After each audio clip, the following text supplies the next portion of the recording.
ఏం చీరలో ఏమిటో అన్ని ముసలమ్మ చీరలే. నేను కట్టుకునేటట్టు ఒక్కటి కూడా తీసుకురాలేదేమిటయ్యా? అక్క అక్క ఈ చీర సరేలే, చాలా ఆ బాగుంది, చీర ఏది? తీసుకో. ఎంత మంచి సెలక్షన్. ఈ కలర్ అంటే నాకు చాలా ఇష్టం. నా సెలక్షన్ ఎప్పుడూ తప్పవదు.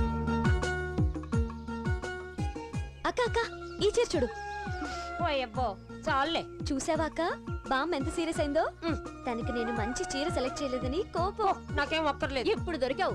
మా ఏజ్ గ్రూప్ కాబట్టి మాకు సెలెక్ట్ చేసావు. బామ్మకు సెలెక్ట్ చేసి చూద్దాం. అడిగారు కాబట్టి చెప్తున్నాను, బామ్మ ఏ చీర కట్టినా అందంగానే ఉంటుంది. అబ్బబ్బా, బామ్మకు మస్కా కొట్టి తప్పించుకోవద్దు. సెలెక్ట్ చేసి చూద్దాం. నిజం చెప్పనా, బామ్మ దేవత. బామ్మ ఏ చీర కట్టుకున్నా ఆ చీరకు అందం వస్తుంది. అసలంతెందుకు, మనం అమ్మవారి గుడికి వెళ్తాం, అమ్మవారికి కూడా చీర కడతారు. అమ్మవారిని చూస్తాం గానీ చీరని చూస్తామా? అలాగే బామ్మ మనందరికీ దేవత లాంటిది. ఆహాహా, అమ్మా పావని, అమెరికాలో చదువుకొచ్చిన చిన్న పిల్లవైనా గొప్పగా తాత్విక ధోరణిలో చెప్పావమ్మా. నైస్. ఏ నాన్నగారు? అమ్మా, నిన్నే గనక నేను ముందు చూసుంటే మా తాతగారికి నిన్నే పెళ్ళాన్ని చేసేవాడిని. నిన్నెవడు చేసుకుంటాడో కానీ భలే అదృష్టవంతుడు. అవును, అమెరికాలో ఎవరిని చూసుకోలేదా? ఇండియాలోనే అమెరికా అబ్బాయిని చూసుకున్నాను. ఏయ్, ఎవరతను? జోక్ చేశానంతే. నీకెలాంటి వాడు కావాలో చెప్పు, మంచి సంబంధం చూసి పెళ్లి చేస్తాం. చెప్పనా, డేరింగ్ గా ఉండాలి.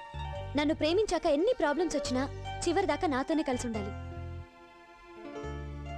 ఏం కళ్యాణ్, నేను చెప్పింది కరెక్టేనా? You are correct. నీకు తగిన వాడే దొరుకుతాడు.